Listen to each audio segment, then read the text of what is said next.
The next item of business is a debate on motion 4122 in the name of Shona Robertson on motor neuron disease, Gordon's Fightback. Can I invite members who wish to speak in this debate to press their request to speak buttons now? I call on Shona Robertson to speak to and move the motion. Cabinet Secretary, 10 minutes or thereabouts, please. Thank you, Presiding Officer. Can I just start by moving the motion in my name and welcome the opportunity to open today's debate celebrating the life and work of Gordon Aitman and his campaign, Gordon's Fightback. And I'd like to start by offering my condolences and those of Parliament to Gordon's husband Joe and his friends and family who are present today for their loss, and to welcome them to the gallery.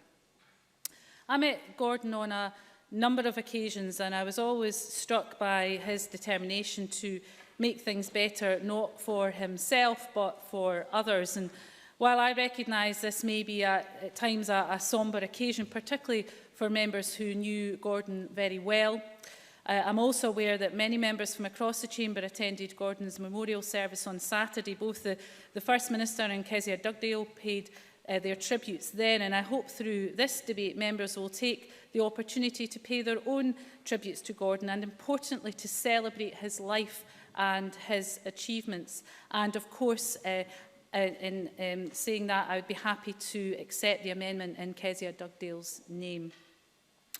Gordon was born in Kirkcaldy in 1985, and he attended Kirkcaldy High School, where he was head boy, and went on to graduate from the University of Edinburgh in 2007. The next year, Gordon started working in the Parliament as a researcher for the Labour Party. He quickly established himself in the Parliament and gathered respect across parties as someone with an eye for detail and a huge passion for his work.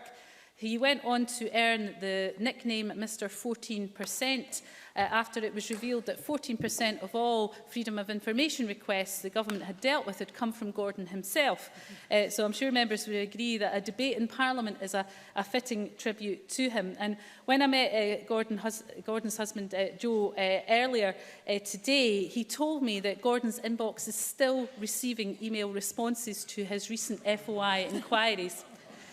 Sadly, we know that Gordon's career in politics was eventually and inevitably cut short. However, Gordon did not accept his contribution to public life was over. Quite the opposite, in fact. He galvanised efforts and went on to lead an incredibly successful campaign with MND Scotland, Gordon's Fightback.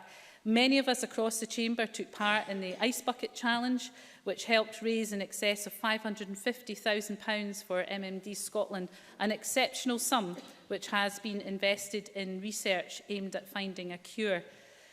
In the time following his diagnosis, Gordon achieved a huge amount. In fact, it could be said that Gordon achieved more over those years than most people would in a whole lifetime.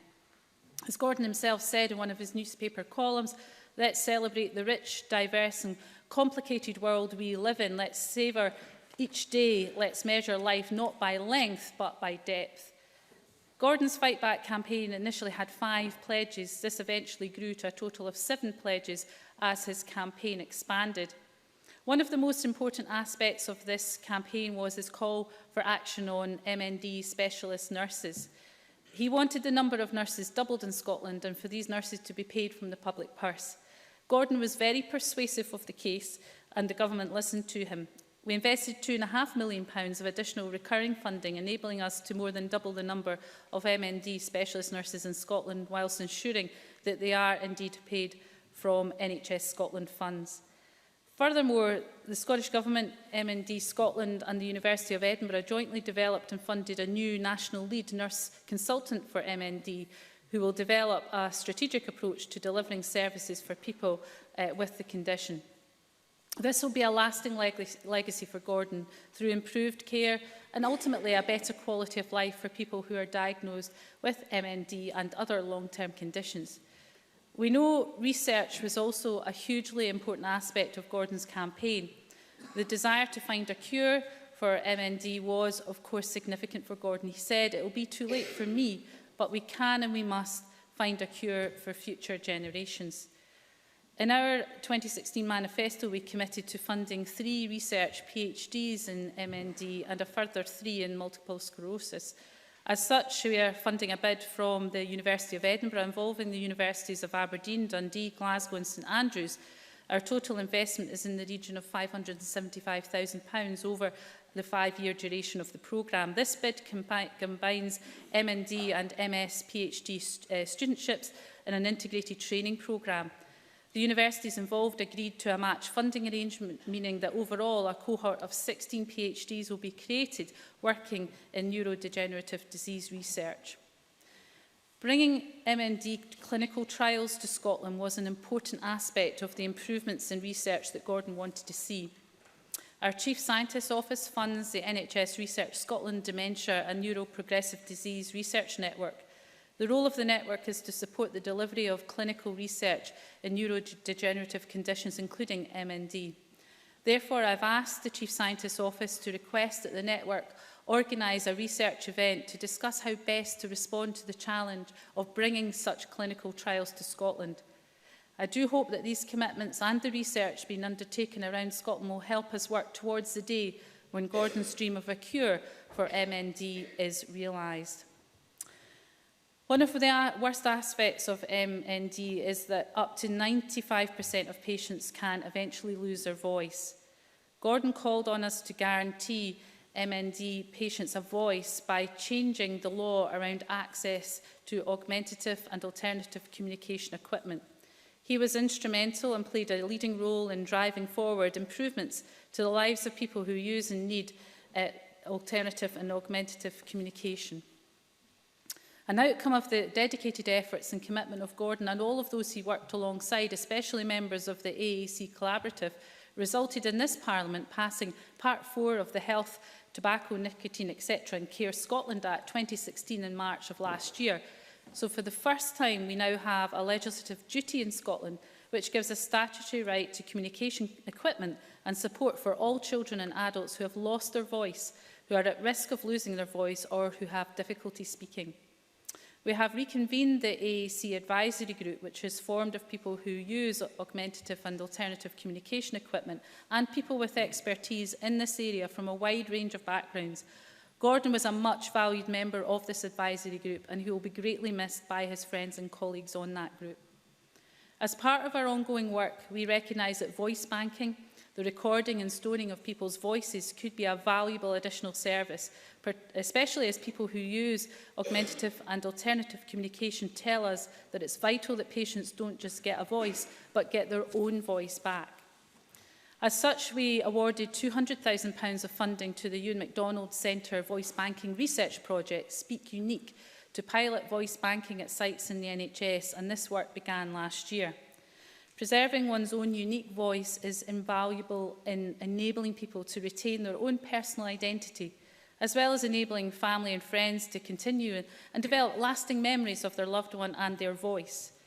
Gordon valued the relationships he formed with all of those involved in his care, including professionals, and was constantly striving to seek out those treatments and approaches that would improve how the quality of life of his own and other people's lives.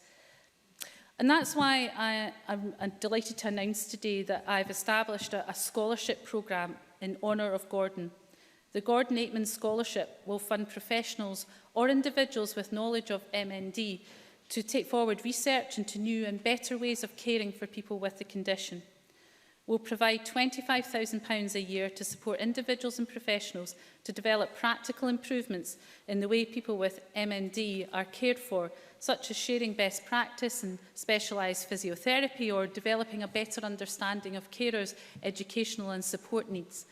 The scholarship scheme will accept applications from people working in healthcare and from those affected by MND and their carers whose experience and expertise is invaluable in helping to continually improve care. I very much hope it will continue to drive forward the improvements in MND care that Gordon had kick-started in Scotland and will be a fitting tribute to his memory. Gordon was also passionate about the social and economic impact of MND. He campaigned for changes to the living wage for carers, to have care charges outlawed for those with terminal illnesses and for benefit applications and assessments to be fast-tracked. Gordon has made a difference in all of these areas. The living wage will be paid to all adult social care workers in Scotland. This will mean a pay rise to £8.45 per hour from May this year, benefiting up to 40,000 care workers. And in 2015, we agreed in partnership with COSLA that no one under the age of 65 in the last 6 months of a terminal illness should be charged for the care they receive at home. This was a step towards the vision that Gordon campaigned for, and I've committed to working with councils to ensure that there is a fairer system of charging by local authorities. And of course, I committed on the 6th of December last year to conduct a feasibility study into extending free personal care to all those who require care who are under the age of 65, and I expect the study to report to me in the summer. And finally, in respect of social security and the disability benefits to be devolved to Scotland, I can confirm that when the powers for disability benefits transfer to this Parliament, we will ensure a fast-track system is in place for people who are terminally ill, so that those payments can get to the person as soon as possible. Presiding Officer, in closing, it's absolutely clear to me that Gordon Aikman's campaign has transformed care for people with MND. The huge achievements that he has made will make a practical, everyday impact on the lives of people with the condition and indeed other conditions. The credit for this lies absolutely with the tireless, selfless efforts of Gordon and everyone who worked with him. It gives me great pleasure to have moved the motion in his name, but also to say that the work is not over, and the commitment that I want to give to Gordon's family and his friends and this chamber is that we will strive to continue to make the lives of people with MND better, and to make sure, importantly, that we keep his family informed of the progress being made. Thank you. Thank you very much, Cabinet Secretary.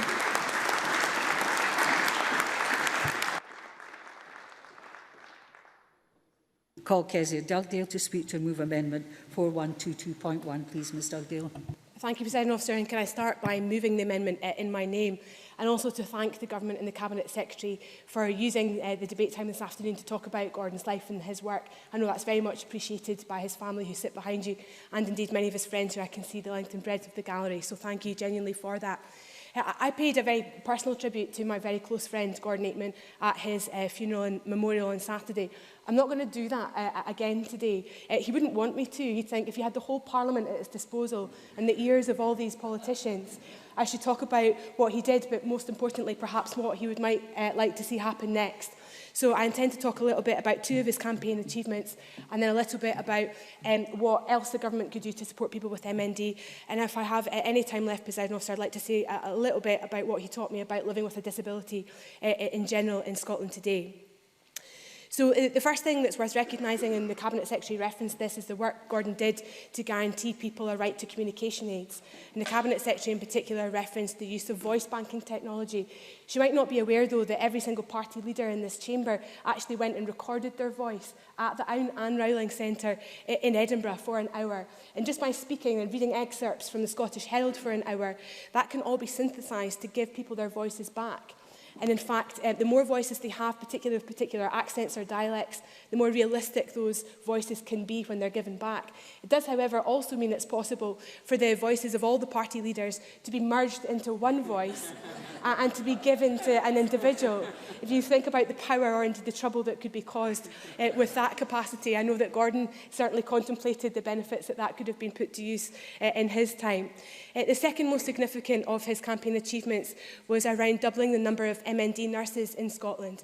And until I spoke to Gordon about his campaign, I don't think I fully understood what MND nurses actually do. And I think it's worth taking a moment to reflect upon that.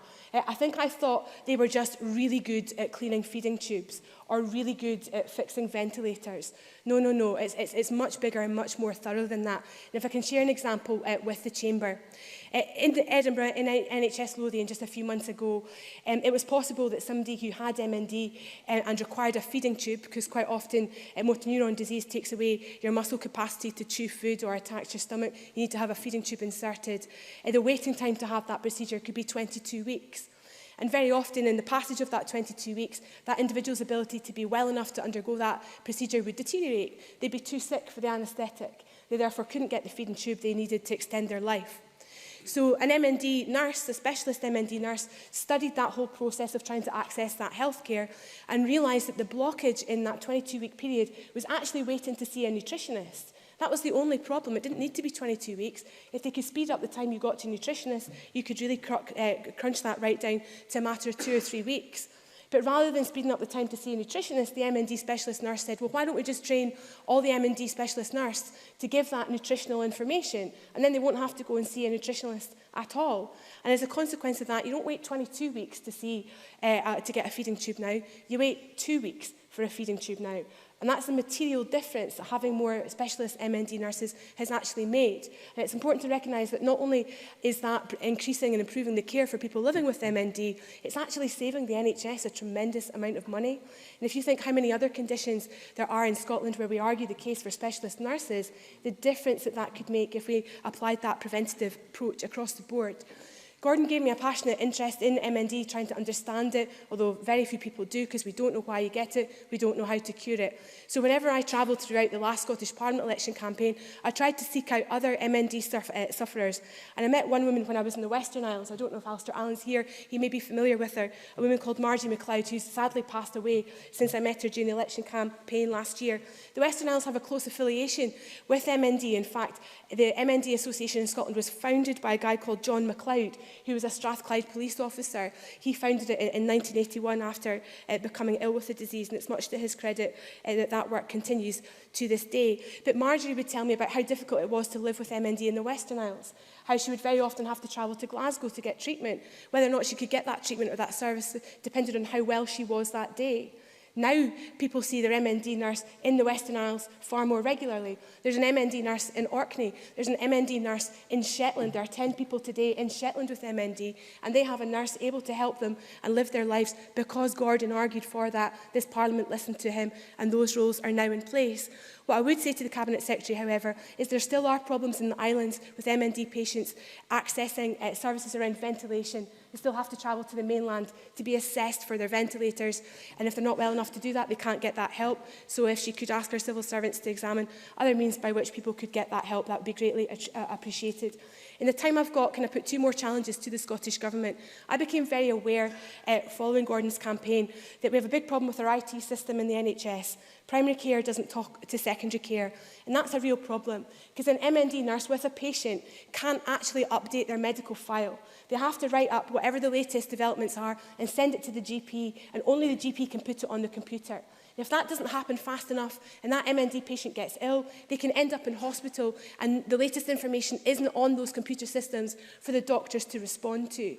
Surely in an age when we can get a man on the moon, we can have a care system where one IT system can speak to the other IT system. And I know that the government are looking at this, but perhaps they need to increase the pressure on that. The worst scenario in that particular situation, Cabinet Secretary, is that people can put together palliative care plans on how they would like to die. They'll make them with their MND nurse. It won't get to the GP. Suddenly there's a crisis, an ambulance is called, a patient ends up in ICU and they die in a hospital bed. When there's a palliative care plan at home that allows them to die at home in the way that they want to. And that's all because the computer says no. Surely we can do better than that. The final challenge that I'd put to the Scottish Government is one around ambulances. Currently at this moment, not every ambulance in Scotland has a KISS system built into it. So not every ambulance driver can look up a patient's name on a computer and see what information is available about their medical history. I know the Government has plans to increase that, but could she tell us today what date the Government would like to ensure that every single ambulance has that KISS system at the heart of it? Finally, Presiding Officer, if you would let me just say one thing about disability. Thank you. Gordon taught me a lot in the time that he was ill, and much of what he taught I reflected upon in the speech that I gave at his funeral on Saturday. But there's one thing I didn't manage to get in, which is about his attitude to disability and how politicians talk about disability. So rather than try and paraphrase it, I'd just like to read it out. And this is a direct quote from the Sunday Times, and I'll end after this, Presiding Officer. And this is in the context of the Paralympics. He says, whilst branding Paralympians as superhuman might seem positive, and it unhelpfully suggests success equals beating disability. It paints a partial, rose-tinted picture of what it really means to be disabled. The reality is all disabled people are forced to be superhuman, Paralympians or not, because of the inaccessible world and anti-disabled attitudes we must battle every day simply to exist. the taxi driver who refuses to pick you up because you are in a wheelchair, the restaurant that's up a flight of stairs, the pub with no accessible loo. Day after day, that takes record-breaking resilience. It's time for a new narrative. We get the body we are given, and no amount of positive thinking or screaming, "Yes, I can," will change that. Boy, I wish it could. So let's stop portraying disability as something that has to be conquered. Let's remember that it takes superhuman levels of strength to accept what you cannot do. And let's start a new story where success comes in many shapes and forms, and where the onus is on society to tear down the barriers that disable us. What a great challenge to this Parliament. Thank you very much.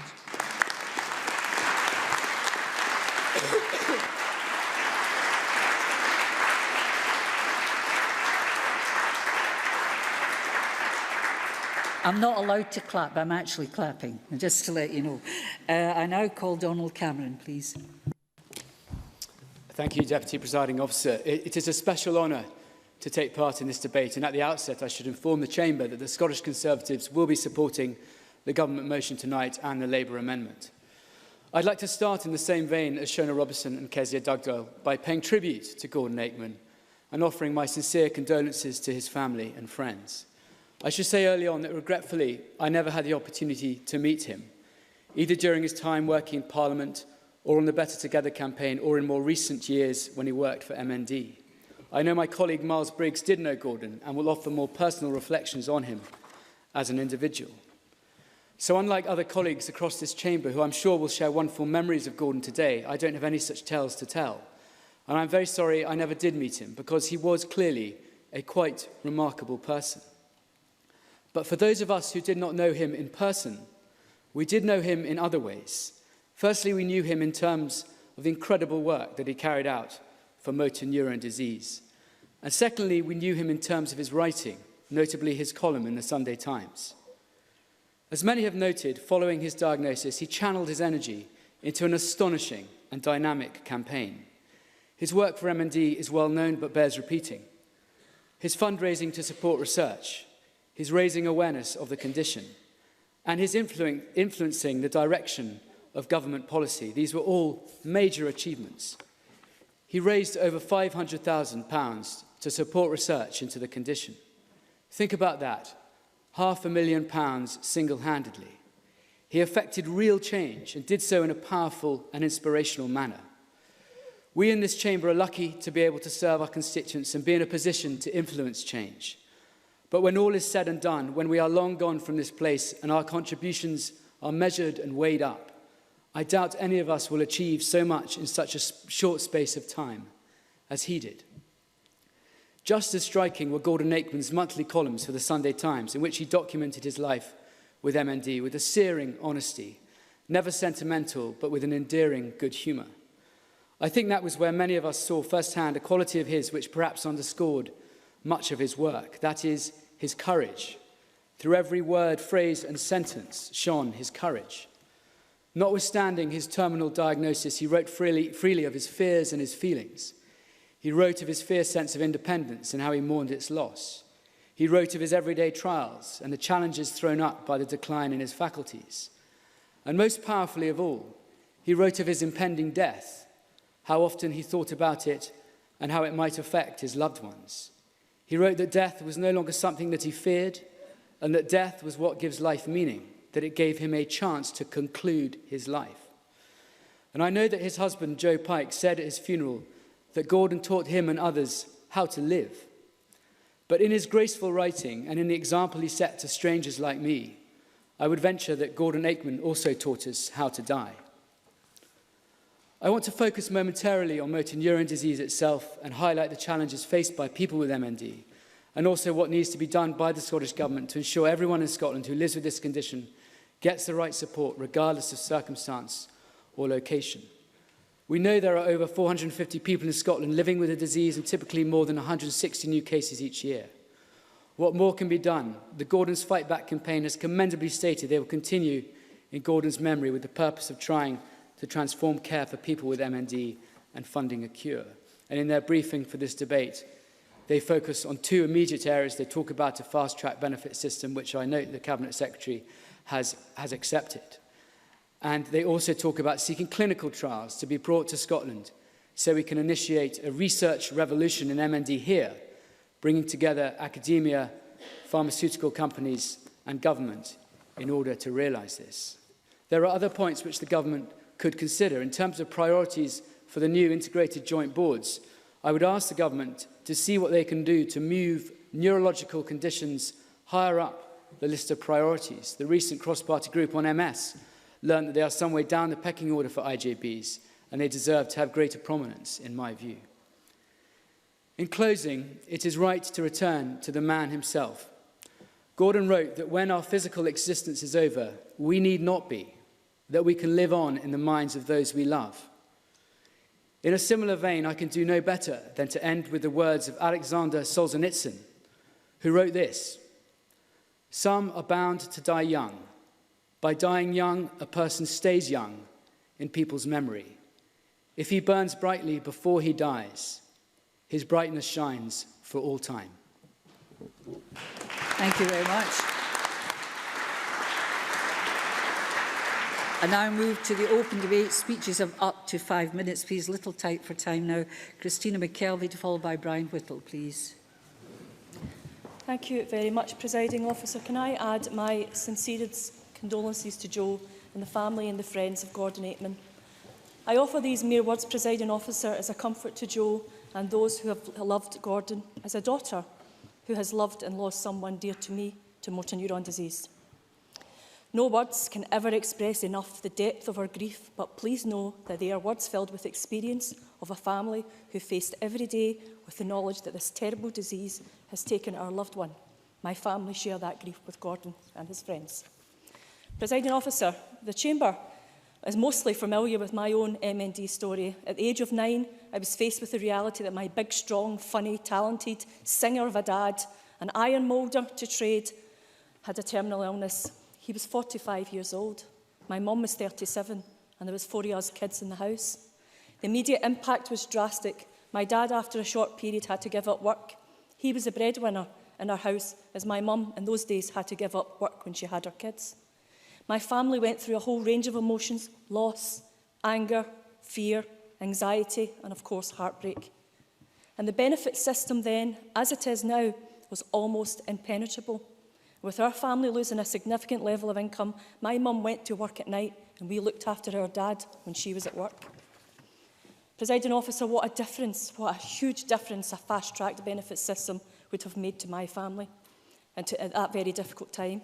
And I have campaigned alongside Gordon and others in MND Scotland for such a fast-track system. So to hear those words today are amazing. In these difficult times, the last thing a family needs is to spend those last precious days fighting for the dignity of having enough to live on. So automatic lifelong awards can make a huge difference to that family, and I would urge this government to make sure that this is realised when the benefits that they will have devolved to this place comes here. Presiding Officer, the most amazing inspirational work of the Ewan MacDonald Research Centre with Professor Chandran and his inspiring team bring us new and exciting breakthroughs, not just in the scientific field, but with the better care of people with MND. That better care needs delivered by MND qualified nurses, and the Scottish Government's commitment to funding these nurses is very welcome indeed. But please don't just stop at doubling them. Please think about training more. Listen to Kezia Dugdale's words when she talked about the value of an MND nurse. One of the other aspects of MND is to lose your voice. It's a huge part of your personality and it's a huge blow. And I have never been prouder of this place when we enabled the voice bank to be housed here, supposedly only for a month, but there was so many names came forward it was here for 4 months because there's so many different voices in this place. And we all like to hear the sound of our own voice. But the benefit that gives to someone who's losing their voice is insurmountable. So when it comes to scientific research, we need to have the best and most creative minds working together in advance to understand and eventually to cure this horrible disease. That's why the Scottish Government's funded PhD places in the fellowship programme are so important. The more minds working on this, the bigger chance for a cure. And Gordon Aikman Scholarship just adds brilliantly to this aim. Finally, Presiding Officer, let me talk a bit more about Gordon and the many inspiring people I know campaigning every day for MND Scotland. What Gordon brought us was hope. Hope is a very powerful motivator. It can move mountains, but more so, importantly, it can move hearts. It moved my family to walk on fire, abseil off buildings, take ice bucket challenge, and many, many more people in here. And it can move people to do amazing things in order to raise those funds. Hope, presiding officer, can always push people that wee bit harder, and I believe that actually we have moved this government to make some changes, transformational changes to the lives, some very short, some only 14 months, for people with MND will make those last precious days they have with their families filled with love and a quality time rather than worry and despair. That's Gordon Aikman's legacy, presiding officer. It's hope. It's hope for the people with MND. It's hope for the families supporting them. It's hope for my family, Joe and Gordon's family, who are left behind to carry on the fight to find a cure, to make nursing care better and to ensure people have financial dignity. Presiding officer, as I said, hope can move mountains. All we have to do is move a government, and we've pushed them in the right direction. So I ask this government, in memory of Gordon Aikman, all of our loved ones that we have lost to MND, that you, our government, are moved to take those actions. Thank you very much. Paul Brian Whittle, to be followed by Marie Todd. Mr Whittle, please. Thank you, Presiding Officer. I'm glad to have the opportunity to speak today, and I'd like to commend the Government for changing the subject of today's debate. It is indeed a privilege to be involved in some small way in recognising the incredible achievements of Gordon Aikman, and I'm pleased to speak about the drive to defeat the disease which took him from his friends and family all too soon. In a few short years, Gordon Aikman achieved more meaningful change in Scotland, perhaps, than most of us were likely to do during our entire careers in this chamber. His legacy isn't only vastly improved support for other MND sufferers across Scotland. It isn't just the more than £500,000 he raised. It's not even the knowledge that, thanks to his tireless campaigning for greater access to voice equipment, MND patients are no longer faced with becoming trapped inside their own bodies, unable to communicate with those closest to them. Gordon did all that, but he did something else too. He made us ask ourselves if we are doing enough for people with MND. And in comparison to a man who chose to lead a campaign for a cure, knowing it would come too late for him, we found ourselves wanting. Around the world, people associate MND with the ice bucket challenge. It's hard to believe that the act of pouring buckets of freezing cold water over each other could change the world, but it has. In excess of $100 million was raised, and already that money has been turned into results. Scientists recently discovered a gene linked to MND that takes us one step closer to a cure. Maybe not today, but hopefully not too far in the future. In Scotland, though, a bucket of freezing water wasn't the only thing waking us up to the damage MND does. We had Gordon Aikman. Presiding Officer, there are very few people in this world that can change the dynamic and feeling of a room when they come into it. It is a rare gift, and it's one that Gordon Aikman definitely had. He had the ability to make politicians and governments listen and take heed. One of his many talents, I have to say, I rather envy. I wasn't fortunate enough to know Gordon personally, although many in this chamber did. Despite never having met him, like so many, I admire him greatly. Anyone who could be given the news that his lifespan can probably be measured in months and chooses not only to fight the condition but to fight for his fellow MND sufferers deserves our admiration and respect. My knowledge of Gordon comes mostly from reading his straight-talking Sunday Times columns chronicling his disease and the testimonials written in the last few days by those nearest to him. Now, I might be wrong, but I imagine that if Gordon, who himself confessed to being ruthlessly rational, were still with us, he would be demanding that we stop talking about it, stop talking about how we admire and respect him and his achievements, and instead start talking about how we carry on what he started. One of the things which always struck me about Gordon's campaign was the name he chose, Gordon's Fightback. There are many other names he could have chosen, Gordon's Appeal or Gordon's MND campaign, but he chose Fightback. It was a good choice. He didn't just fight back against his own disease. He fought back against the lack of support. He fought back against the lack of public knowledge. And he fought back against anyone who told him something could not be done. Gordon began this fight back, presiding officer, but it is ours to finish. Motor neuron disease and a whole host of other genetic neurodegenerative conditions, such as Huntington's disease, have blighted lives for too long.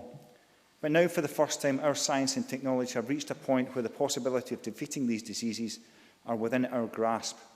Professor Colin Blakemore from the University of Oxford is quoted as saying, "The vision of a free world from MND is hugely ambitious, but I agree with the MND Association that the skill and dedication of scientists make this goal achievable in our lifetime.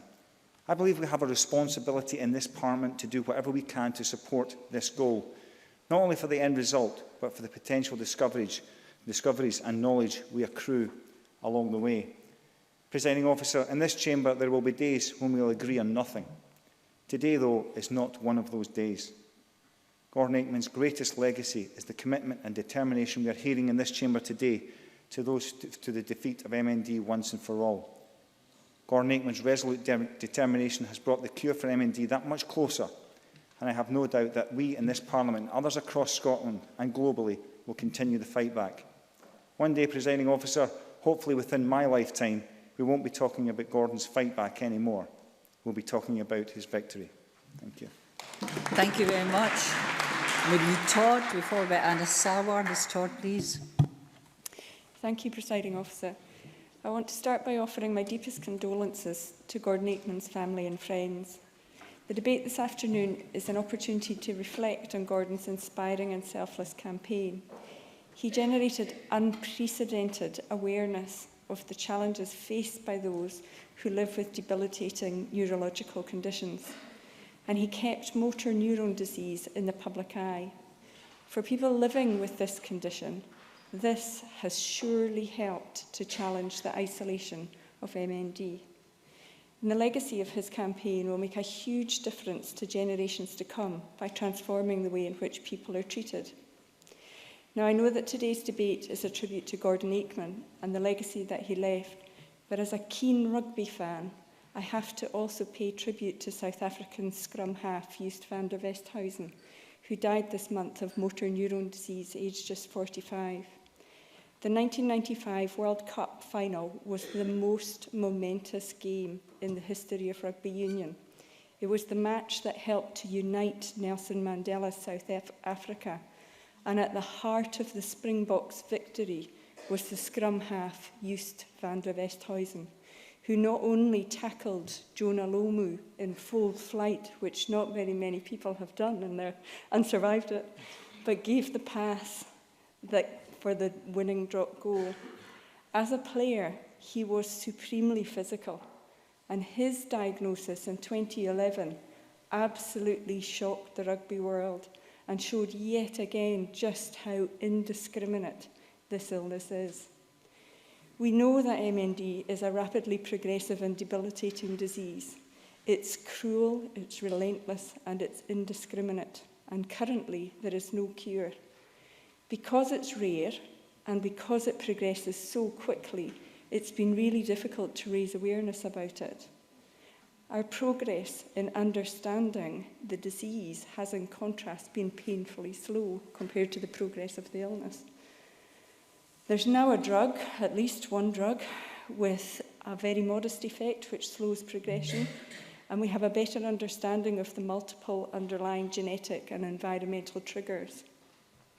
Many of the symptoms of MND can be helped with proper combination of medical treatment, specialised equipment, nursing and psychological support. I want to take the opportunity to highlight, like others have done, some of the really positive steps taken by the Scottish Government, thanks to Gordon's tireless campaigning. Firstly, the right to a voice. So as others have said, the worst aspect of MND, or one of the worst aspects of MND, is that patients lose their voice. And a statutory duty on ministers to secure communication equipment as well as funding for voice banking research is helping to tackle this. Secondly, a living wage for carers. So tomorrow's budget sets out an investment of £107 million, which will continue to support the delivery of the living wage for social care workers. And that recognises the invaluable contribution that they make. Thirdly, specialist nurses. Thanks to Gordon's campaign highlighting the lack of MND nurses, the Scottish Government funded the NHS to replace charity funding for MND nurses and for their number to increase to 6 to 12. And finally, I want to highlight the research funding. Gordon himself raised almost £500,000 for MND to help find a cure. The Scottish Government is also providing funding and this will deliver PhDs in neurological conditions. And these PhDs offer a unique opportunity to develop integrated national PhD training programme, which recognises the shared underlying biological mechanisms in MND and multiple sclerosis, and demonstrates that Scotland is continuing to lead the way in clinical research and innovation. Medical science has long been dumbfounded by MND. The cause of MND is not known, but a huge amount of research is being carried out, and advances are being made in understanding the disease process and the way in which motor neurons function. Gordon's legacy will be long and lasting, and although he is no longer with us, his campaign shows no sign of slowing. That, indeed, is a lasting tribute to him. Thank you very much. Well, Anna Sarwar, followed by Alison Johnson. Mr Sarwar, please. Presiding Officer, it's with a very heavy heart that I rise to speak in today's debate. There has been so many beautiful contributions from so many people in this debate so far, and I think, again, reflects the very best of this Parliament. I think it's a very proud moment. It's something that Gordon, and I'm sure his family, would be very proud of indeed. Kes Dugdale has already said that Gordon wouldn't have actually wanted us to talk about him. He would have wanted us to talk about the issues. He wouldn't have wanted us to talk about what we have done, but he would have wanted us to talk about what we should do for the future. He wouldn't have wanted us to focus on the past. He'd very much want us to focus on delivery for future generations. And I want to just touch upon the future for a second, because one of the most amazing things about Gordon Aikman is that when he got the most tragic of news, he didn't focus on himself. He didn't focus on the past. He instead dedicated every last moment of what remained of his life to campaign for the future of others that followed him. And I think on that note, we should say to his wonderful family, to his husband Joe, to his family, that we share your loss with you. Gordon was a loving man, a caring man, a happy man, a positive man, a man who every single time I ever saw him, whether that be in person or indeed in a picture, he was always smiling. And I think that's the way we would all like to remember him. He was a fantastic colleague to have in the Labour Party. We were proud to say that he was one of us. And I often reflect if Gordon Aikman, the parliamentarian, Gordon Aikman, the MP, or Gordon Aikman, the MSP, what a phenomenal parliamentarian he would have been, and how much more, even more, he would have achieved speaking up for people right across the country. And I've heard mention of the Ice Bucket Challenge. One of my claims to fame will always be that I was one of the 4 people that Gordon nominated to take the Ice Bucket Challenge. It's something my kids had great pleasure in doing when they poured that ice bucket over my head. And indeed, Gordon and all the campaigners alongside him have helped increase the knowledge of MND and actually put on the record all the challenges we continue to face around palliative care, a greater focus on palliative care for the future. You've already heard some of the things that Gordon achieved in his short, all too short, but absolutely remarkable life, a very full life in which he delivered more than many people deliver in an entire lifetime. You heard about the Gordon's Fightback campaign, where he raised £500,000 for MND. We heard about the doubling of MND nurses, as well as the funding of them coming directly from the NHS. Securing the legislation that guarantees people a right to voice if they lose their own. But as so many others have said, he wants us to focus on the future. And that's why I think we want to look at how we can continue to properly invest in new models of MND care, how we can bring clinical trials to Scotland for how we deal with MND, how we do that fast-tracking of the benefit system that was outlined by the Cabinet Secretary. And I also want to, on that point, thank the Cabinet Secretary for the Gordon Aikman tribute that she has said will happen in terms of further research for years to follow. I think that's a fitting tribute and a fitting legacy to a truly amazing man. I want to just reflect for a moment on the comments that Kes Dugdale made at the end of her speech about those that live with a disability. And I think that's a really important point for all of us to reflect on. Those basic everyday things that we take for granted, stepping out of our homes, dropping our kids off to school, being able to walk or to cycle or to run, accessing restaurants, accessing bars, being able to sit in a restaurant and have a meal with our families. For so many people with disabilities, that is something they have to plan for days ahead to be able to do. And I think if there's one fundamental thing that we can take from today, is how we support people, all those superhumans, every single person with a disability who is a superhuman, as Gordon Aikman said, how we support them in their daily lives. Because the reality is, Deputy Presiding Officer, that the world is a poorer place without Gordon Aikman, but actually the world is also a better place because of Gordon Aikman.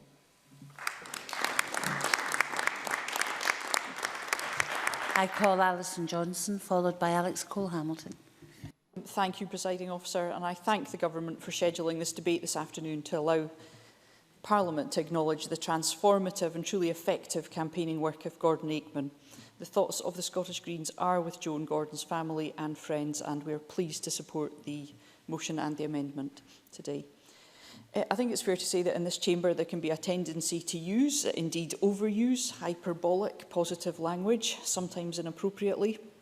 But that is not a concern this afternoon, because Gordon Aikman deserves the fullest praise, not just for what he achieved, but the way in which he went about it. I most recently met Gordon in the garden lobby in his extremely well-used wheelchair, and we enjoyed a lively chat. And it struck me that was quite incredible, given the way that motor neuron disease progresses so quickly. More than half of people, as we've heard, with this neurological condition die within 14 months of the diagnosis. And I can't imagine how cruel and shocking that diagnosis must feel. Gordon spoke publicly and bravely about this aspect of the experience. In one article I read, he commented on how innocuous his first symptoms seemed, how confusing it was to receive that initial diagnosis. The First Minister's contribution at Gordon's memorial service described an exhausting set of achievements and his contribution to public life, and the Cabinet Secretary has left us in no doubt today of the impact, and rightly deservedly to be marked with the creation of a new scholarship. But what energy, what purpose, what strength of mind it must have taken to use his very precious time to lead such a successful campaign. And Kezia Dugdale's eulogy was a beautiful tribute to Gordon as a person, to his joy, his energy and his tenacity. The results of Gordon's dedicated campaigning are tremendous, not least the funds raised to tackle and lead research into the disease, some £500,000 for Motor Neuron Disease Scotland, which will fund essential work towards a cure. And as Kezia Dugdale's amendment rightly points out, investing in scientific research is essential. And I'm glad to see the Government's committed funding into at least 16 PhD studentships in neurological research, because training and developing future scientists is vital to our medical research landscape, and I welcome all such steps. And while research into a cure for this life-limiting illness should give us all hope, we must ensure that those who currently live with MND are supported well and enabled to make the most of the irreplaceable time they have with their family and friends. The living wage for carers, as we've heard, was one of the aims of Gordon's Fightbacks. Sadly, our society often places too little value on the incredible work that carers do day in, day out. Gordon's Fightback made the value of that caring so clear. In his words, "My carers not only make my life livable, but they make my life worth living. They are my arms, my legs, my independence. It is only right that carers get paid a living wage for the life-changing work they do." And I'm glad that the Government has introduced funding to support the living wage for carers. Gordon played no small part in the success of that campaign. And it's now incumbent on all of us in this Parliament to take the most care to ensure that living wage is implemented fully and fairly, that it benefits all care workers, and that we don't stop fighting for better working conditions and professional opportunities and recognition for carers. Gordon's campaign also focused on the need for better specialist medical support for people with MND and improved palliative care. One of his most outstanding achievements was to secure the Scottish Government's commitment to double the number of motor neuron disease nurses and fund them through the NHS. This means that patients will be able to see a specialist nurse more often. Kezia Dugdale and Christina McKelvey have spoken clearly about the difference MND nurses make, as have many other colleagues. They help plan that essential care, as sadly the symptoms of this neurological disease become very severe all too quickly, and palliative care can become important very soon. Introducing appropriate palliative care early, and this means leading meaningful and difficult conversations about people's true preferences for treatment almost from the day of diagnosis, can do so much to support people throughout their illness. Not only do we need to fund medical research and social care workers, we also need to build a culture that's more understanding, more open and more willing to discuss death and dying, and Gordon's campaign was a great step forward in this regard. The success of his fight back can only be measured in the funds he raised and the huge changes to policy he helped to lead, but his reflective words and honesty about his condition and experiences. Presiding Officer, Gordon's fight back has a lasting legacy. Let us ensure that we build on Gordon's incredible work with urgency and commitment. It is the least we can do to properly honour the memory of this unique young man. Thank you. Alex Cole-Hamilton, to be followed by George Adam. Thank you, Presiding Officer. It is my great privilege to offer the support of the Liberal Democrats to the Government motion and the Labour amendment this evening, to offer our condolences to Gordon's family and everyone who's here in the gallery today to pay their respects to this fine man. I didn't know Gordon very well personally. I only met him a few times. But the time I remember most, I was wearing a ridiculous string vest and inappropriate footwear, and I was about to run 2 miles on a treadmill through the fog of a festive hangover to build publicity for a Christmas Day marathon by our mutual friend Rob Shorthouse, who was running in aid of MND Scotland. That one encounter, for me in particular, sums up Gordon's impact on Scottish society. He had that uncanny ability to talk people into things that they wouldn't have otherwise done voluntarily, and to pull off events and stunts at every level of Scottish society to raise awareness of his condition and the needs of those who suffered with him. That while his own body was failing him, he displayed a strength of character that really represents the very finest qualities of our people, and by so doing made motor neurone disease and the tragedy that it inflicts on over 400 Scots in any given year, made that agenda a household understanding that was rarely out of the headlines. Gordon revealed his diagnosis around the time of the International Ice Bucket Challenge, and almost overnight took it as his own. People across Scotland were taking up that challenge for MND, such as was their affection for Gordon, who had rightly become the poster boy for that campaign. And it started a campaign and personal journey that would raise over, as we have heard, over £500,000, touch the lives and hearts of millions. Not solely in his crusade to bring about awareness and resources to bear in the fight against motor neurone disease, but on his dignified acceptance of the course that that illness would ultimately take and its ultimate destination for him. He owned that reality, but he never let it define him. For someone at the age of 29 to write the phrase, "I don't want your pity, it will be too late for me, but we must, and with your help we will, find a cure for the next generation," I think we see the measure of the man. It speaks volumes to his character, and showed an uncommon grace in the face of his own mortality. His example is a continuing comfort, not just to those in the MND community, but to many confronted by the reality of a diagnosis of terminal illness of any kind. As well as his bravery resplendent in those words, Gordon showed a steely determination to deliver on that commitment, to leave behind a legacy that would ensure that to receive a diagnosis of motor neurone disease, you might still expect to beat it in the future. To that end, beyond the colossal impact of his fundraising achievements, he captured the attention of the Scottish Government, and who, to their credit, have delivered a range of measures that we have heard delineated in this debate, particularly around MND nurses. And I thank the Cabinet Secretary for her additional commitments in the debate this afternoon. Because motor neurone disease is classless, it is indiscriminate. It shreds function in brain and spinal cord and does so with voracious and horrific speed. Until Gordon launched his Fightback, there was fairly little awareness in Scottish culture about the condition. And yet yes, there was a deficit in public knowledge, and that his legacy has helped to reverse. It has also ensured that research will now place, again thanks to the good officers of the Scottish Government, will take place to close those gaps in our clinical and scientific understanding of the condition.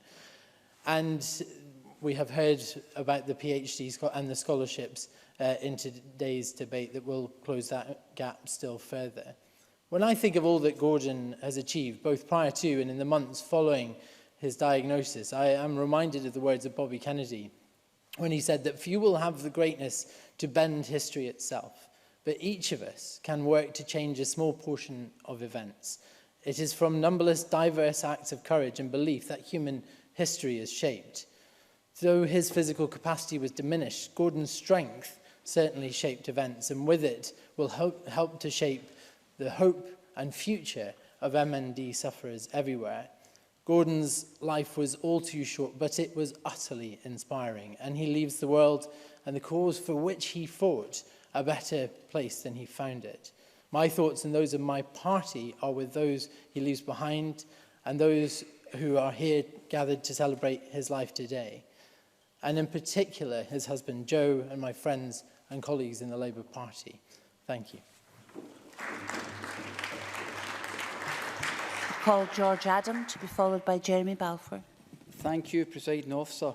Unlike many of the previous speakers, I can't talk of Gordon Aikman from a personal point of view, as we only met once, and that was in a taxi queue after an event in hardly the best circumstances to meet someone for the first time. But what I can talk of is the impact his campaigning had during his final years. Motor neuron disease was something we were all aware of, but it's not part of the public consciousness. Unless a friend or family member was diagnosed with MND, you had little involvement. For me, that involvement came from two friends of mine from the political world, and in the case, one case encouraged me to run the Paisley 10K for MND Scotland. Well, Presiding Officer, to say run might be a slight exaggeration. I briskly completed the 10K course, but it was Christina McKelvey who campaigned for MND after the death of her dad and Councillor Lorraine Cameron in Paisley who made this condition very, very real for me. Lorraine's mother, Eileen Clark, was diagnosed and went from a very active woman to death within a couple of years. In Lorraine's case, her mum's illness took its toll on mother and daughter as Lorraine struggled with her own health issues during that period. But that is what MND can do to families. From diagnosis, the clock is ticking. But what we do with that limited time is important, and how people are supported during that time is the key. But sometimes, with adversity, some people take on superhuman-like qualities and strengths. And Gordon did this with Gordon's Fightback as he campaigned for MND Scotland and pursued the case for further specialist nurses for all neurological conditions. Because, Presiding Officer, one of the knock-on effects of Gordon's Fightback was the investment, as the Cabinet Secretary has already said, in other neurological conditions. The Chamber will be aware of how close I am to multiple sclerosis. You could say I'm married to it. As Stacey was diagnosed at 16, she too has this same quality, the quality of never giving up and not allowing herself to be defined by this long-term neurological condition. She's a woman with strong ideals, an extremely positive outlook in life, and she believes that every day we must live as if it's our last. Our mum tells a story of one time in her late teens when Stacey was feeling sorry for herself, and her mum brutally asked her, who would want to know you with an attitude like that? Harsh words, Presiding Officer, but out of love for her daughter who would have lived the rest of her life with MS, because, Presiding Officer, like MND, there is no cure. MS is highly individual, often fluctuating and always progressive condition. Affecting more than 11,000 people in Scotland, it needs specialist support in order for people to manage it appropriately. In 2015, thanks to Gordon and other campaigning groups, additional funding was found for the NHS for MS specialist nurses. However, due to factors such as increased availability of treatments, consensus around the need for early treatment and continued condition monitoring, the workload of MS nurses continues to increase. Research from the MS Society suggests that MS nurses are the most common key contact for people with MS, and the role of the MS nurse is increasingly extends far beyond a clinical role and moves into areas such as employment, welfare and whole life support. There is currently a need for further investment in neurological nursing, particularly for those living with MS. This will be the focus of this year's MS Awareness Week during the last week of April. And if we want to honour Gordon's memory, if we want to actually say all these good things and leave a legacy, it is my opinion that the best way to do that is to continue with this campaign. We must ensure that those with neurological conditions continue to get the support that they require. I call Jeremy Balfour to be followed by Claire Adamson. Thank you, Deputy Presiding Officer. I've been very moved so far by this debate, because I didn't know Gordon personally. But hearing the words of his colleagues and other members of the Chamber, he was a remarkable individual. I would in particular like to congratulate Kezia Douglas for her speech and quoting the comments of Gordon at the end of her speech. And as someone who is now obviously superhuman, I expect the Chamber to listen even more carefully. MND is not only devastating for the person who is diagnosed with it, but for the husband, the wife, the mum, the dad, the son, the friend, the good neighbour. People who do not recognise themselves as carers, but are looking after someone who has that disability within their family or who is a friend. Without the right support, the personal cost of caring can be high, with many carers experiencing poor health and disadvantage. This was brought into stark reality for me when I was waiting to collect a prescription at a local chemist just a few weeks ago.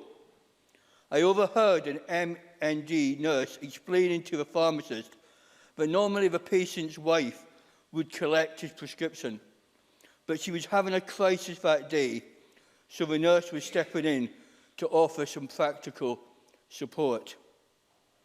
I often think about this lady and try to imagine what her life is like as her husband's prognosis got worse, as the activities normally shared started to decrease, as she had to take on additional responsibility for his care, such as dressing, feeding, drinking, helping with the most basic things.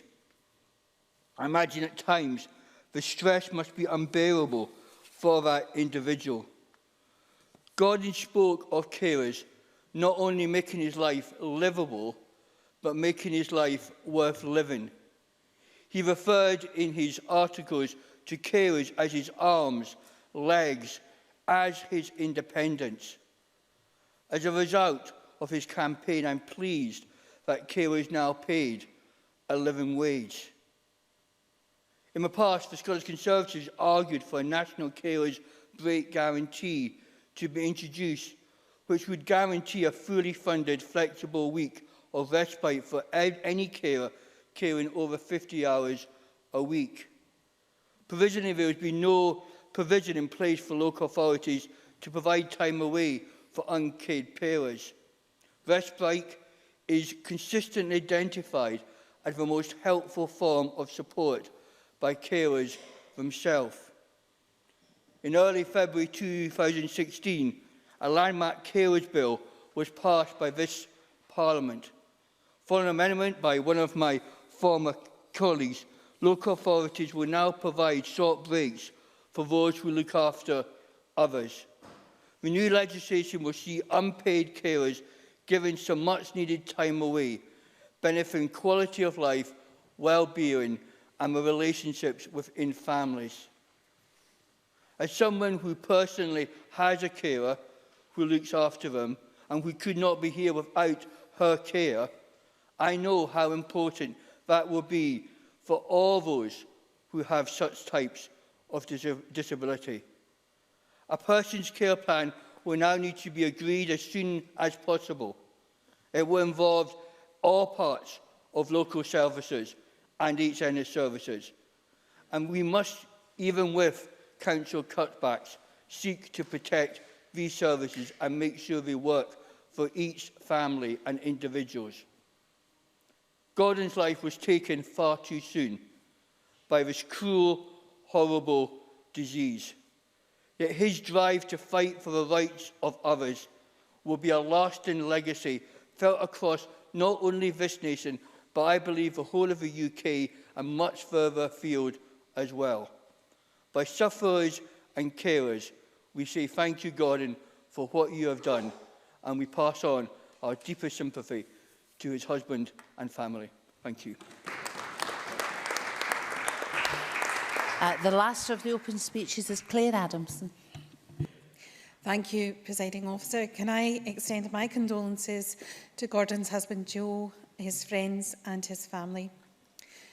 I was not Gordon's friend, not by choice, but to my regret, I'm also one of the people who didn't know him when he was alive.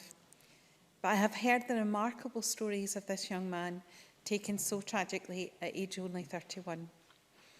As Gordon's body failed him and his disease progressed, he never failed in his determination to leave a legacy that would improve the lives of other MND sufferers. His fight back is an incredible, selfless achievement. Alex Cole-Hamilton and other members have talked about the cruel, indiscriminate nature of this disease. And Marie Todd mentioned Joost van der Westhuizen, who died so suddenly. And this does raise awareness of MND, and it's important that we do. And I know that that was one of Gordon's wishes, that people would understand this disease better. It can strike anyone. 6 people a day in the UK are diagnosed with motor neuron disease. In the rest of the world, the rates of motor neuron disease aren't readily understood. If we struggle here to cope with the rapidity of this disease and coping with caring for people, imagine how it must be for people in third world countries who are diagnosed. And that understanding and the lack of palliative care should concern us all. Of course, there are remarkable people like Stephen Hawking, who has not had a journey that's representative of people with motor neuron disease, and who is a hero to many of us. But his biopic, The Theory of Everything, where Eddie Redmayne documents his early struggles and the diagnosis of MND, is particularly moving, and I hope has also contributed to raising awareness of this disease. And also, as the rugby world was rocked, the football world was also rocked when Fernando Rickson was diagnosed with MND too. And those who saw his interview in which he revealed the diagnosis, no one could be failed to move to that.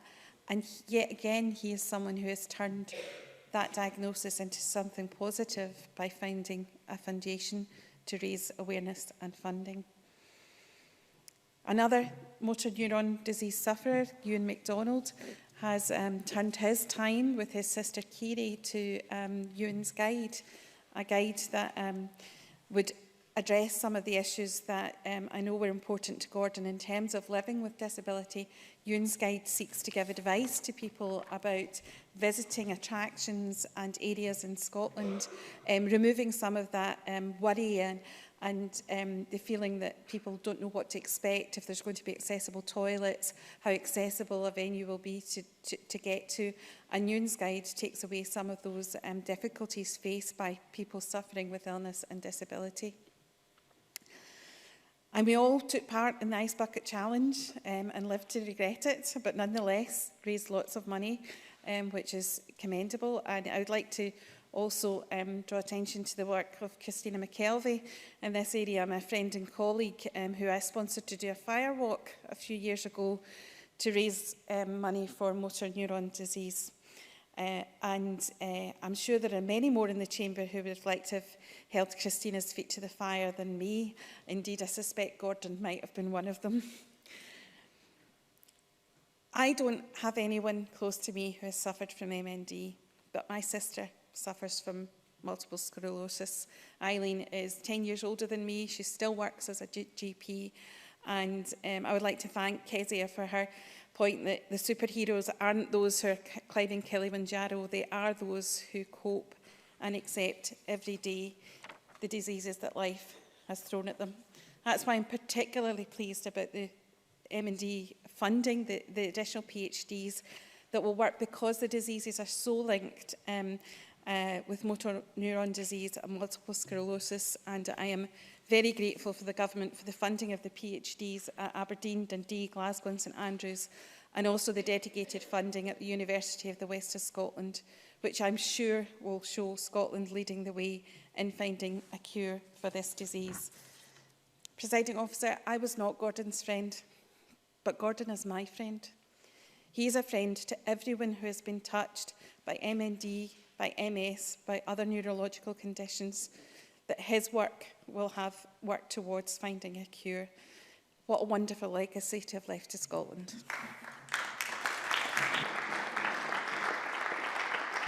Now move on to the closing speeches, and I call Claire Baker. Up to 7 minutes, please, Ms Baker. Thank you, Presiding Officer. Today's motion reflects on an extraordinary life and an extraordinary campaign which achieved so much for the people with motor neuron disease. Gordon Aikman's response to his crushing diagnosis has resulted in better services for people who face this terrible illness. While we discuss today all that Gordon has achieved and the ongoing legacy of his campaign, and we've had many excellent and very considered contributions this afternoon, in these days, these early days since we have lost him, all of us who knew Gordon are still hurting at seeing someone with such ability, commitment, passion and warmth lost to us at so young an age.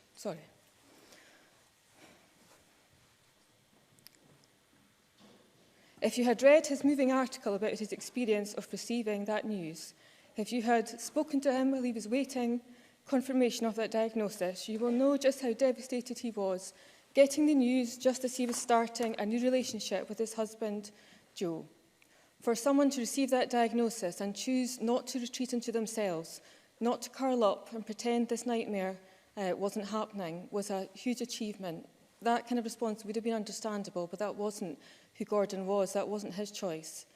And that is why families and people who are affected by MND are benefiting from his strong legacy today. On Saturday at Gordon's funeral, I sat next to one of the MND nurses. We had met before.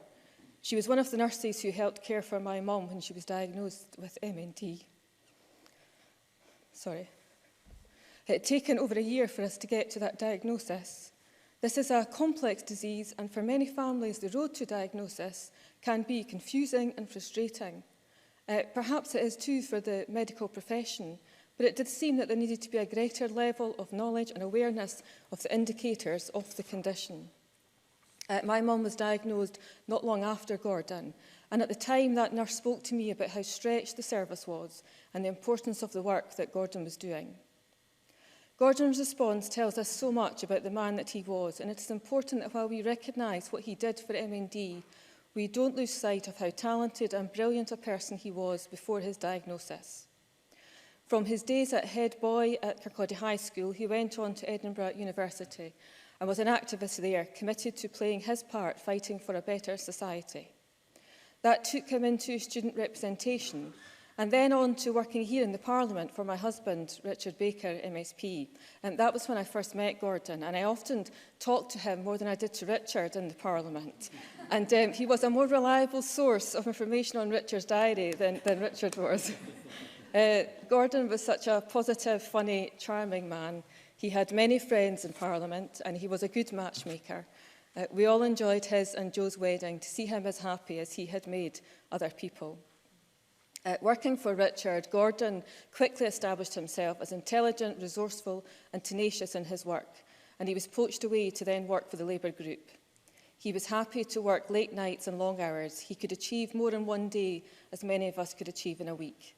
Every task was done efficiently, effectively and inventively too.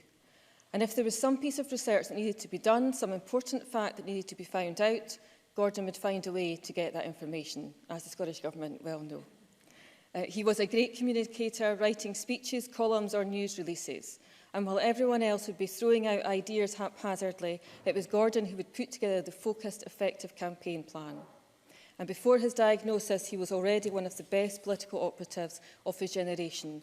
And it's no surprise that he was promoted to such a senior position as Director of Policy in the Better Together campaign. And it was a huge blow to the campaign when he could not continue in that role. So yes, he used all his experience, his talent and his skills to such amazing effect in his Fightback campaign.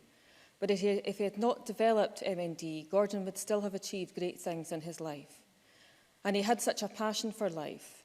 And while the disease must have brought him pain and heartache, he also took lots of pleasure, excitement and love from his life.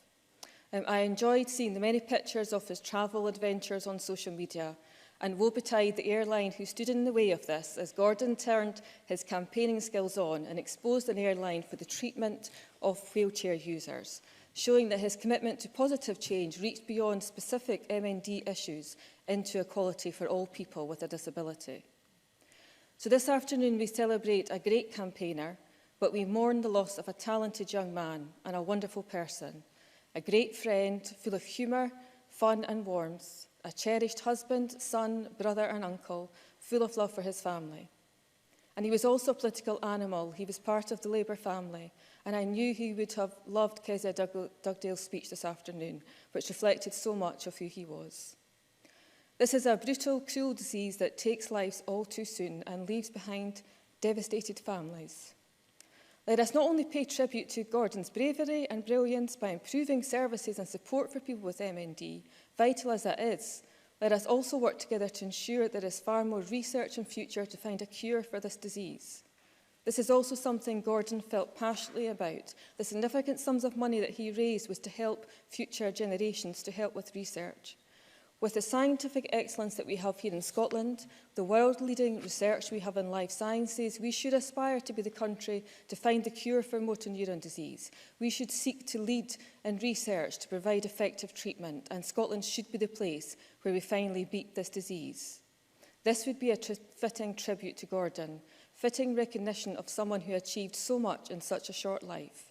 For all of us who hold his memory dear, who miss him so much, let us all pledge to work together in this Parliament to ensure his campaign doesn't stop today, but it goes on until we realise the future he fought so hard for. Thank you.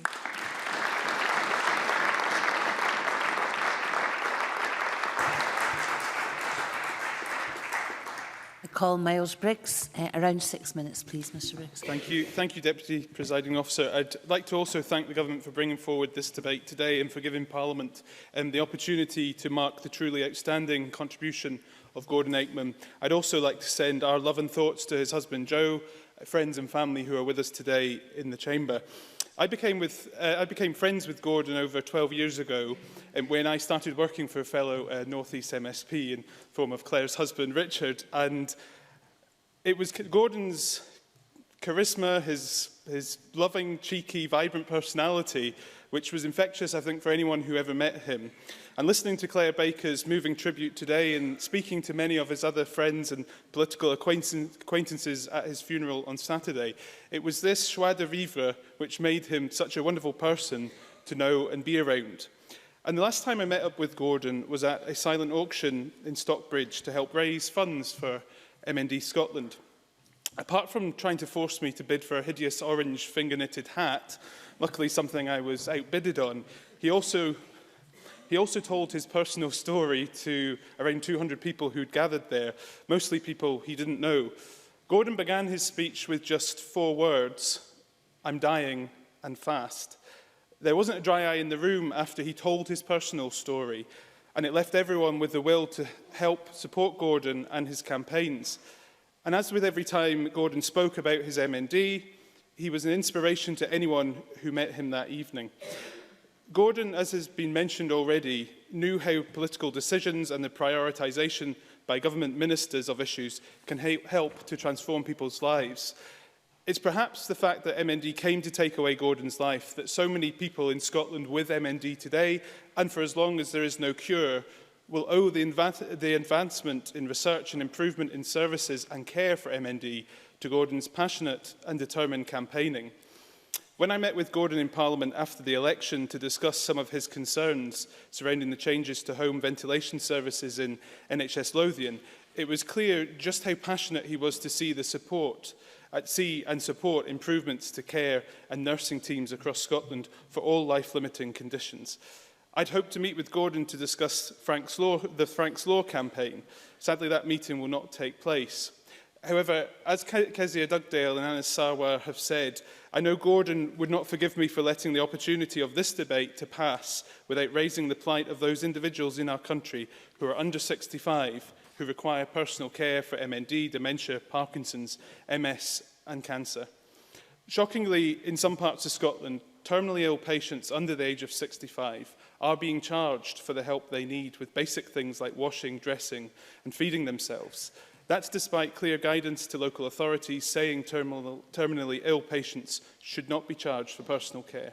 And as Christina McKelvey has mentioned already, when you're on your deathbed, worrying about where you will find the money to pay for the vital care you need is the last thing you and your loved ones need or should have on their minds. I very much welcome the fact that the Cabinet Secretary has agreed to extend the feasibility study to look at extending free personal care to people under 65 who've been diagnosed with dementia and widening that to include other medical conditions. And I look forward to the feasibility study to be completed and published in the summer. We on these benches will work positively with ministers, and I know parties across the chamber will also do this, to actually take forward policies we need to end the current unacceptable situation. Deputy Presiding Officer, the last session of Parliament was dominated by the debate over the Constitution, a campaign which Gordon was at the heart of before he was diagnosed with MND. That campaign and debate not only divided our country, it also saw a huge amount of political time and political energy used on both sides of the argument. This fifth session of Parliament can and should be about progressing policies together to improve the lives of the people we serve in this Parliament, like working to deliver Frank's Law and policies that can truly transform people's lives. Deputy Presiding Officer, I feel privileged to have known Gordon, as many members in this chamber have mentioned. I'll never quite comprehend how at the age of 29, and after receiving what amounted to a death sentence, just quite how he managed to be the amazing person he was right to the end of his life, as he undertook his 3-year battle with his MND, and at the same time focused his energy and efforts on raising funds and awareness for MND Scotland. For those who haven't already donated to Gordon's Fightback, I hope they will visit the website and encourage others to do so. His following mission statement is what should inspire all of our work in this Parliament. And I think Alex Cole-Hamilton, who already mentioned some of this. I don't want pity. All I want is for you to take action to help fund a cure and fight for better care for people with MND. It'll be too late for me, but we must, and with your help, we will find a cure for the next generation. With your help, I can turn a negative into a positive. Deputy Presiding Officer, Gordon's legacy is one which he will probably never truly now know. For me as a friend, and I know for colleagues across this Parliament, he will go on inspiring the work we do as MSPs for the rest of our own lives. Thank you. I call Aileen Campbell to close this debate. Up to 8 minutes, please, Minister. Thank you, Presiding Officer. And it's an honour to be part of today's debate to recognise Gordon's work and his achievements. And based on the contributions we've listened to from members this afternoon, it's clear to see how much of an inspiration Gordon was. And like some of the speakers today, I never met Gordon, but I was privileged also to meet with his family and husband today. And I pay tribute to their courage and strength to be here today at a time that must still be incredibly raw, and raw for all that knew and loved Gordon and continue to miss him terribly. Today's debate has seen the Parliament at its strongest when we put to the side the baggage of party politics and unite with a voice determined to do what motivated us all to get involved in politics and what inspired Gordon to get involved in politics, to make life better, to make our country better and to make a difference. In each and every contribution from across each and every party, we've heard passion and commitment and powerful personal testimonies. Gordon made a huge difference, and Kezia Dugdale wrote in her beautiful article about Gordon that when he was first diagnosed with MND, that he was clear he could respond in one of two ways, to sit down or to stand up and fight. For Gordon, Kezia wrote, there was only ever one option. That spirit, that tenacity and strength shown by Gordon is truly inspirational. And that's why this government was proud to have worked with Gordon and his fellow campaigners to deliver the pledges that he set out in his campaign for improving MND services and research.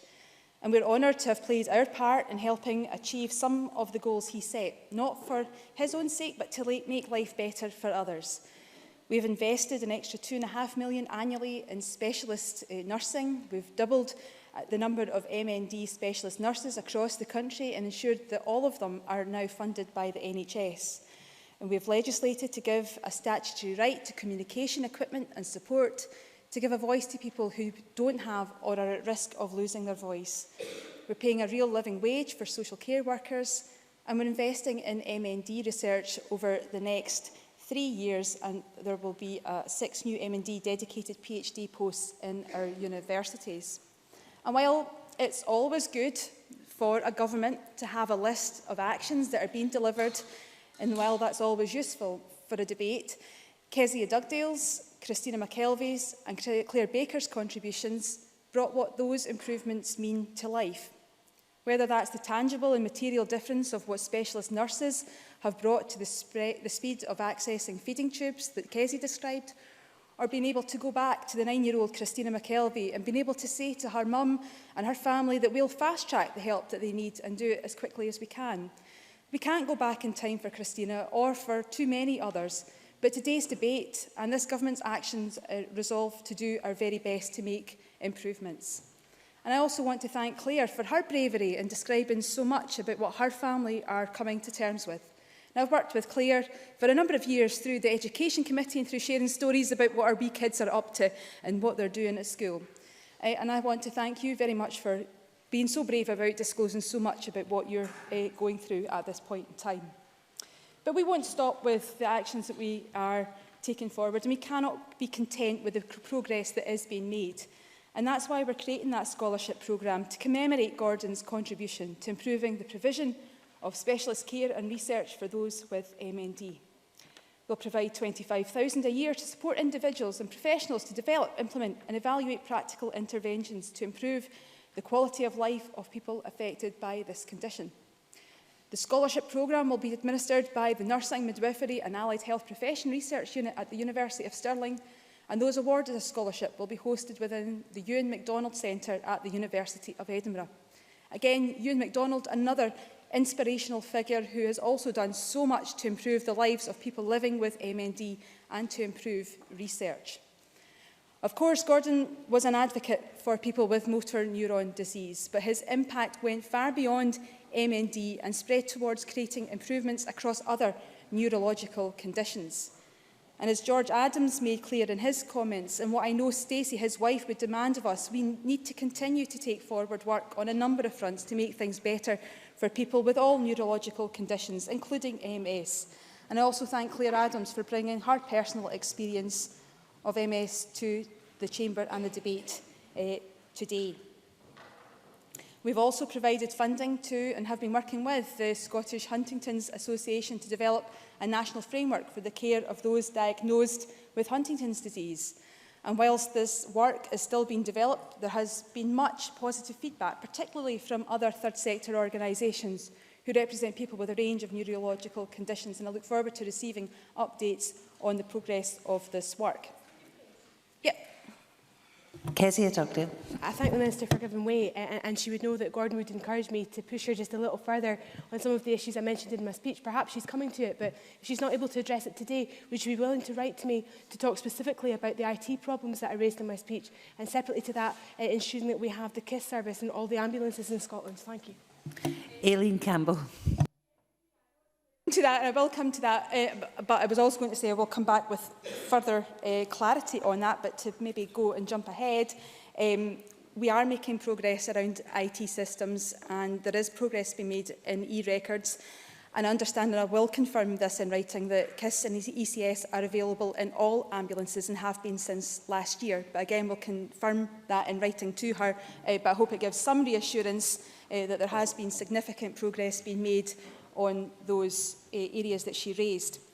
I recently also, however, met with Epilepsy Scotland in Parliament, and we discussed the issues of access to social security for people with epilepsy. And since the meeting, we have awarded Epilepsy Scotland funding to support the development of a benefit service advice specifically designed to support people who live with epilepsy, and that's hoped that that service will be operational later on this year. Our National Advisory Committee for Neurological Conditions is also looking at models of care that incorporate all of the aims of Gordon's campaign, that person-centred care and support, specialist care provided by skilled nurses, therapists, doctors and care teams, access to specialist services and opportunities to participate in research into new treatments. And I've asked that committee to report to me with progress in all of those areas. Marie Todd and Claire Adams also mentioned how MND has rocked the world of sport with the tragic loss of Joos van der Westhuizen and, of course, Fernando Rickson, where I also understand Rangers fans have raised funds to help with a movie about the football stars' current battle with MND, and they hope to show that film in Scotland. And all of that work, I think, that's been carried out there by Fernando Rickson will continue, I hope, to raise the profile of this condition. But to close, Presiding Officer, I would also like to offer my thanks to members for their contributions to this debate, and I'd again offer my condolences to Gordon's husband, Joe, and his family and friends and his supporters who are here in the chamber today. We will remain resolute in our commitment to make good on achieving Gordon's aim of finding a cure, and we'll keep continuing to look at what we can do better, how we should transform and improve care, how we can equip ourselves to deliver even better health and social care services in the future for those who live with MND and other neurological conditions. But I just want to finally say, rest in peace, Gordon, but please know that you're remembered in all of our hearts and that you have made Scotland a better place. Thank you.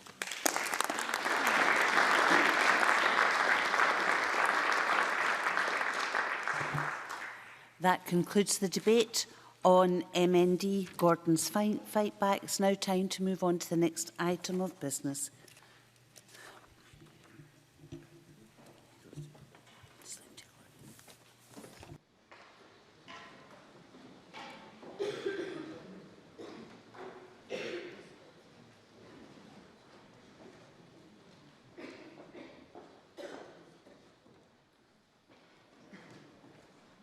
Thank you. The next item of business is consideration of Legislative Consent Motion 3925 in the name of Fergus Ewing on the Digital Economy Bill. And I call on Fergus Ewing to move the motion. No, sorry. No. Yes, sorry. I call on Fergus Ewing to move motion 3925. That's good. Now I call on Edward Mountain to speak to on behalf of the Rural Economy and Connectivity Committee. Thank you. Presiding Officer, thank you. As convener of the Rural Economy and Connectivity Committee, I'd like to make the following comments in relation to the UK Digital Economy Bill LCM. The committee was concerned by the extremely tight timeframe given to them for the consideration of the legislative consent memorandum. For the record, the committee received no advance notice from the Scottish Government that the memorandum was likely to be laid before the Scottish Parliament. Now, it appears there are two areas of the bill where the consent of the Scottish Parliament is required. The committee is satisfied with the first provision, which allows for Scottish ministers to lay down fees for the land tribunals for Scotland to charge for hearing any disputes under the Electronic Communications Code. However, in relation to the provisions in Part 5 of the bill, which relates to data sharing across public bodies, the committee was unable to examine the policy implications of the concerns raised by the DPLR committee. Furthermore, it believes that data sharing provisions would actually fall within the remit of other committees who had no opportunity to consider them during this process. This passage demonstrates, I believe, that the limitations of the Scottish Parliament in scrutinising LCMs within very tight timescales, which the committees are often presented with. For this reason, the committee chose to note the LCM rather than passing comment on it, and I would make no further comment than to welcome the discussions that are going to be had on the subject, Presiding Officer. Thank you. Thank you. I now call on Rhoda Grant.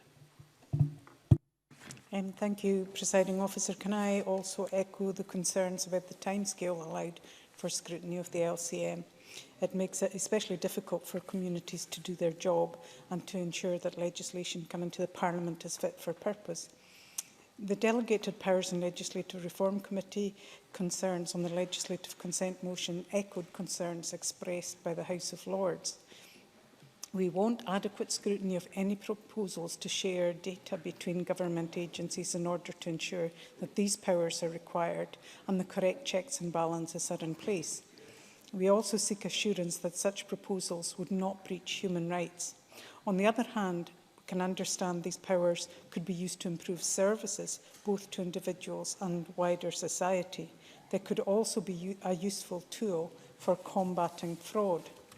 I ask for confirmation that any such proposals will be subject to scrutiny in the Parliament, that statutory instruments would be closely drafted, taking into account an individual's human rights. We welcome the parts of the LCM that deal with the Land Tribunal. Anything that helps taking digital technology into our communities is a good thing. Having the Land Tribunal settle disputes between digital communication companies and landowners will hopefully speed up dispute resolution in this area. And this is welcome, especially where a landowner has no personal interest in improved communications and seeks to hold communication companies and thereby the very communities they seek to serve to ransom with unrealistic prices for access of land. Therefore, in the round, the LCM provides benefits, but with all government powers, we must have checks and balances in place, and we look for reassurance from the government that these will be in place when subordinate legislation comes forward to this Parliament. Thank you. And I call on Mike Rumbles. Presiding Officer, the Liberal Democrats will be voting against this legislative consent motion at decision time. I find it astonishing that the Scottish Government has brought this before us today. The legislative consent process was designed as a simple means to allow the smooth passage of non-controversial legislation on devolved matters which could be dealt with by Westminster as a matter of convenience with the consent of the Scottish Parliament. Part 5 of Westminster's Digital Economy Bill is highly controversial. For the benefit of those MSPs who have not been made aware of its contents, let me oblige. As this bill proceeds to the House of Lords, the Delegated Powers Committee has said that, and I quote, "We do not consider it appropriate for ministers to have the power to decide which authorities should be entitled to disclose or receive information under this potentially far-reaching and broadly drafted gateway." Make no mistake, these powers will entitle Scottish ministers to decide who can receive and transfer information which is currently protected under the data protection legislation. This legislation going through Westminster has been described by the same committee as giving ministers, and I quote, "Henry VIII powers of the Crown," unquote. Is this the new Scotland of the 21st century which we all want to see? Scottish ministers, in our view, should be embarrassed, and backbench SNP MSPs should really have been asking serious questions of their government colleagues. It is surely embarrassing for Scottish ministers. They know that if this legislative change was brought to this chamber, where it should be properly examined, it would never see the light of day in the form that it is here with us.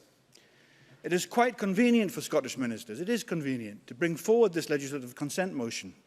If passed tonight, it allows Westminster to confer on Scottish ministers almost unfettered power to drive a coach and horses through our data protection legislation. I want to address my next remark specifically to SNP backbenchers. I can almost hear them thinking, no, our ministers wouldn't do that. Well, don't believe it for a moment. If Scottish ministers are granted this power unchecked by our Parliament, they will use it. Either they will or their successors will. I know this might come as a surprise to some, but our current ministers will not be in power forever. You can't be sure. I would love to. I've got 60 seconds left. I can't. I'd love to. I'd love to have a debate about this. Well, you can't. Look, even if you think our ministers are benign, you can't be sure the next dot will be. Now, it isn't good enough for the Cabinet Secretary to say, as he might try in a few moments, that this consent motion is necessary to combat fraud. Presiding Officer, The ends never justify the means. This is far too important an issue to be left to a simple legislative consent motion, giving power to Westminster to act on our behalf and transfer these Henry VIII powers to Scottish ministers. We are not doing our job as MSPs if we allow this to happen. What is the point? What is the point of having a Scottish Parliament if we allow this to go through without any real scrutiny? It's still not too late for the Cabinet Secretary to withdraw this consent motion and let us deal with this issue ourselves here in this chamber. It is perfectly possible for him to do so, and, Presiding Officer, I would urge him to withdraw it right now. Thank you. I call on the Cabinet Secretary, Fergus Ewing, to wind up the debate. Thank you, Presiding Officer. Could I deal with the two issues that I believe have been raised, firstly by Mr Mountain and Ms Grant? I do note the concerns from relevant committees on the lack of time available to consider this LCM, and I acknowledge, Presiding Officer, that it was lodged later than we would have liked. In mitigation, I would offer the following points. Firstly, prior to lodging it, I did write to Mr Mountain on the 12th of January, 41 days ago, informing him of a number of the issues which we felt should be brought to the attention of himself and the committee. This was an attempt to be helpful, and I hope that the attempt was successful. In paragraph 5 of that letter, we said we hope to lodge an LCM shortly. So whilst the LCM was lodged later than we liked, precisely because we were aware of the complexity and the plethora of issues that are dealt with in this bill, I frankly don't have time to go through them all. As a matter of courtesy and in order to be helpful, I specifically wrote a non-statutory voluntary letter to the committee saying what we proposed to do. Since this complex bill was introduced at Westminster, it has, Presiding Officer, been necessary to discuss and pursue a range of amendments to the bill. The bill has undergone substantial amendment through its time in Parliament. It was important that our LCM to this Parliament reflected as closely as possible not the initial but the final proposals in this bill. And I hope that that offers some explanation, but we do take these matters very seriously, of course, and I wanted to give that assurance to the committee convener. And I also can provide an assurance to the specific question that Ms Grant raised quite fairly, namely all regulations will be carefully drawn not to breach any privacy rights, and this Parliament will have full scrutiny. Now, turning to Mr Rumble's remarks, I was grateful, I should say, to have the opportunity to have a private word with him about this matter. I'm grateful to him for giving me some advance notice of the area of his particular concerns. And let me get straight to the nub of what concerns us today, Presiding Officer. We have carefully considered the DPLRC's key suggestions that Scottish devolved public bodies disclosing data to improve public service delivery, reduce fraud and tackle debt should be named on the face of the bill. However, we do not support this recommendation. We oppose this precisely because we wish to protect this Parliament's role in scrutinising proposals for data sharing. For this reason, we have therefore asked the UK Government not to table amendments to the bill to include devolved Scottish public bodies on the face of the bill. But there are occasions where cooperation through the sharing of data is necessary. Let me give two examples. Firstly, supporting prisoners on release. The bill would allow Scottish ministers to put before this Parliament regulations to allow the prison service to share with the DWP a specific limited set of data which would allow for a benefits package to be put in place on an individual's release from prison, helping their ongoing rehabilitation and the well-being of their families. This, Presiding Officer, is a good thing. Second example is tackling fraud.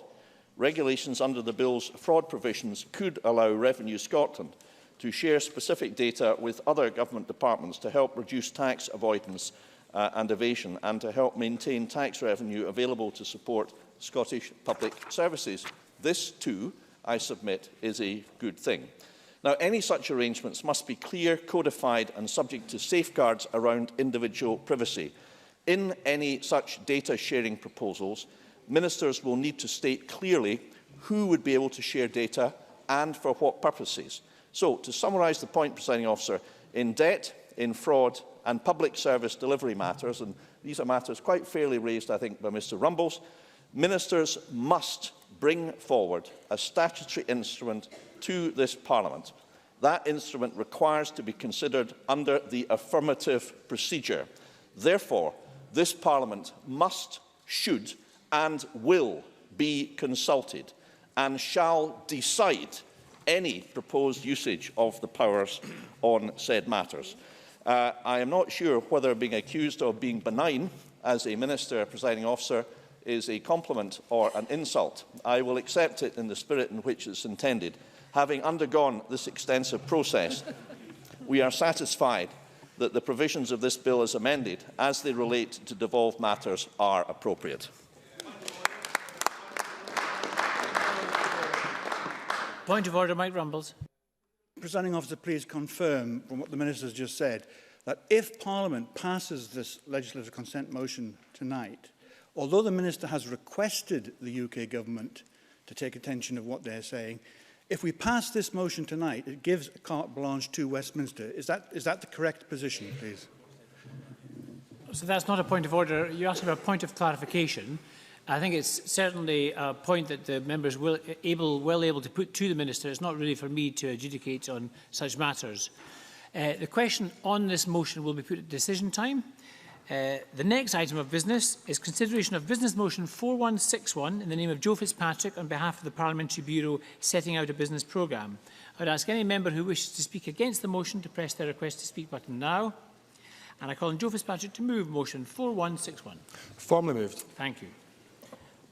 And no member has asked to speak against the motion. I'll put the question to the Chamber. The question is that we agree motion 4161. Are we all agreed? Yes. We are agreed.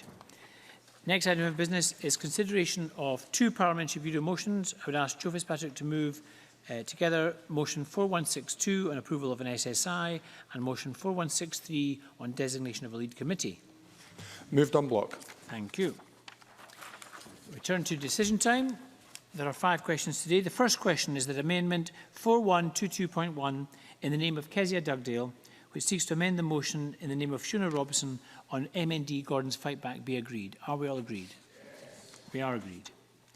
The next question is that motion 4122 in the name of Shona Robertson as amended on MND Gordon's Fightback be agreed. Are we all agreed? Yes. We are agreed. The next question is that motion 3925 in the name of Fergus Ewing on the Digital Economy Bill be agreed. Are we all agreed? Yes. We're not agreed. We'll move to division and members may cast their votes now.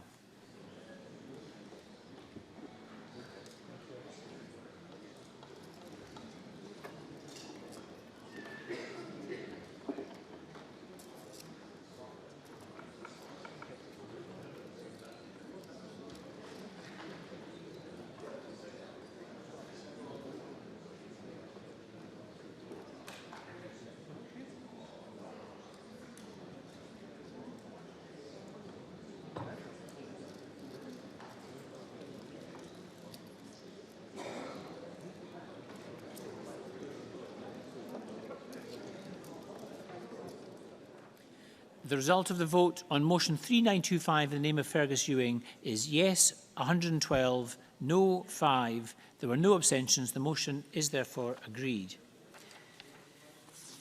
The next question is that motion 4162 in the name of Joe Fitzpatrick on approval of an SSI be agreed. Are we all agreed? Yes. We are agreed. And the final question is that motion 4163 in the name of Joe Fitzpatrick on designation of a lead committee be agreed. Are we all agreed? Yes. We are agreed, and that concludes decision time. We turn now to members' business in the name of Colin Beattie. I will just take a few moments for members and ministers to change seats.